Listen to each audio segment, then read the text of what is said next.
அவங்க காலையிலேயே கேட்ட முதல் ரிங்டோனே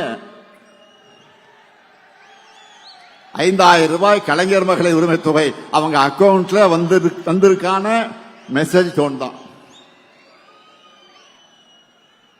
ஏன் மாதம்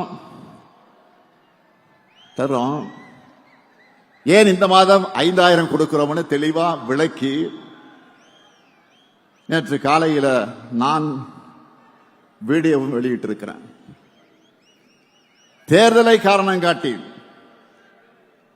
மகளிர் உரிமை தொகையை தடுக்க நினைச்ச சதியை முறியடிச்சிருக்கிறோம். நீங்க அந்த செய்தியை பார்த்திருப்பீங்க. பாஜகவை சேர்ந்த ஒருத்தரை வச்சு உச்சநீதிமன்றத்தில் வழக்கை தொடர்ந்து தேர்தல் நெருக்கத்தில் மக்கள் நல திட்டங்களை நிறுத்தணும்னு திட்டம் போட்டாங்க. அதாவது ஒன்றிய பாஜக அரசை பொறுத்த வரைக்கும் அவங்களுக்கு மக்களுக்கு நல்லது செய்ய மாட்டாங்க, நல்லது செய்ய விட மாட்டாங்க.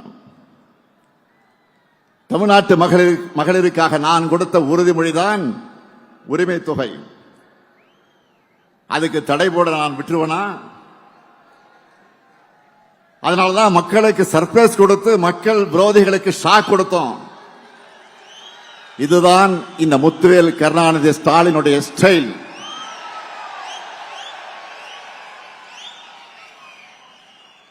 ஓரவஞ்சனைக்கும் வஞ்சகத்துக்கும் ஒருமுகம் இருந்தால் அதுதான் ஒன்றிய பாஜக அரசு. இதுவரைக்கும் தமிழ்நாட்டுக்குன்னு ஏதாவது ஒரு சிறப்பு திட்டம் அறிவிச்சிருக்கிறாங்களா? நான் திரும்ப கேட்டுக்கிட்டு இருக்கிறேன். முறையா பதில் சொல்ல இதுவரையில் பிரதமரோ உள்துறை அமைச்சரோ வரவில்லை. அதுக்கு பதில் சொல்ல முடியல. அது இதுதான், இது இதுதான், இது அதுதான், அது இதுதான் ஒதுக்கப்படுகிற நிதிகளை சொல்லிய ஏமாத்திட்டு இருக்காங்க. பாஜக தலைமையில் இருந்தும் இதுக்கு பதில் வரல. பாஜகவின் கிளை செயலாளராக இருக்கிறார் பழனிசாமி. பாஜக கிளை கழகம் ஆயிடுச்சு. அது இப்போ பாஜகவின் கிளை கழக செயலாளராக இருக்கக்கூடிய பழனிசாமி அவர்கிட்ட இருந்தாலும் பதில் வந்துச்சா? தமிழ்நாட்டுக்கும் தமிழ்நாட்டு மக்களுக்கும் பேசுறதுக்கு துணிவில்லாம முதுகெலும்பு இல்லாம கொத்தடிமை சேவகம் செஞ்சுட்டு இருக்கக்கூடிய பழனிசாமி எனக்கு சவால் விட்டு இருக்கிறாரு. எந்த பழனிசாமி? இன்னைக்கும் ஒரு அரசியல்வாதி எப்படி இருக்கக்கூடாதுன்னு என்பதற்கு அடையாளமா சோசியல் மீடியாவில் வலம் வந்துட்டு இருக்கக்கூடிய அதற்கு சொந்தக்காரரான பழனிசாமி அவர்களே, மாண்புமிகு பழனிசாமி அவர்களே, தவழ்ந்து ஊழல் குற்றவாளியான அம்மையார் சசிகலா காலில் விழுந்து பதவியை பெற்றவுடைய காலை வாரி விட்டுட்டு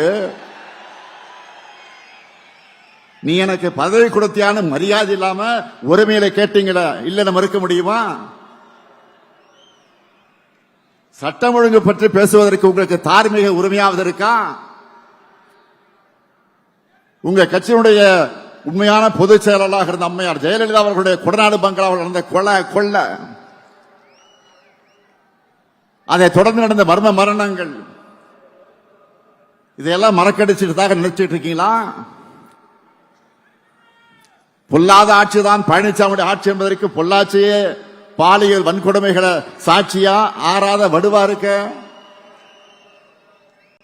ஸ்டெர்லைட் ஆலை வேண்டாம்னு அமைதியா ஊர்வலம் போன அப்பாவி பொதுமக்கள் மேல துப்பாக்கி சூடு நடத்த சொல்லிட்டு டிவியை பார்த்து தான் தெரிஞ்சுக்கிட்டேன்னு நாடகம் போட்டது மக்கள் மறந்துட்டாங்க நினைக்கிறீங்களா?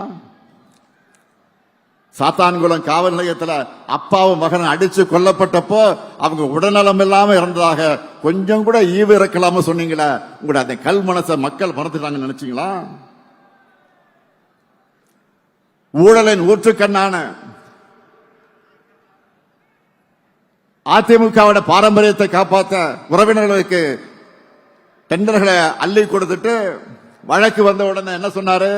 தமிழ்நாடு முழுக்க சொந்தக்காரர்கள் இருக்காங்கன்னு சப்பை கட்டுனீங்கள மக்கள் மறந்துட்டாங்கன்னு நினைக்கிறீங்களா? உங்க மேல ஊழல் வழக்கு இருக்கேன்னு கேட்டப்போ யார் மேலதான் ஊழல் வழக்கு இல்லைன்னு அசரடிக்கிற பதில சொன்ன உங்க டேலண்ட் என்னன்னு சொல்றது? உழவர்களுக்கு எதிரான 3 வேளாண் சட்டங்களை மனசாட்சி இல்லாம ஆதரிச்சு போராடின விவசாயிகள் மேலேயே அவதூறு பரப்புனீங்களா? பச்சை துண்டு போட்டு பச்சை துரோகம் செஞ்ச பழனிசாமின்னு சொல்லி உங்களை புறக்கணிச்ச விவசாயிகள் அதை மறந்திருப்பாங்க நினைச்சீங்களா? சிறுபான்மை மக்களுக்கு எதிரான பாஜக சட்டங்களை ஆதரிச்சதோடு அந்த மக்களை அடக்குமுறைக்கு ஆளாக்குனீங்களே, அந்த காயம் ஆறிடுச்சுன்னு நினைக்கிறீங்களா? குட்கா வழக்கில் அதிமுக அமைச்சர் சிக்கினதுக்கு உங்கள் பதில் என்ன? வருமான வரித்துறையில சொந்தக்காரங்க சிக்கினதுனால பாஜகவோட கூட்டணி வச்சீங்களா?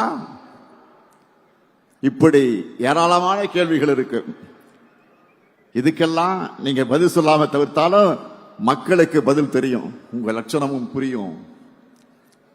எனவே திமுக அரசு அவதூறுகளால் கலங்கப்படுத்த நினைக்கிற உங்களுடைய பேச்சுக்களை மக்கள் நம்ப மாட்டாங்க.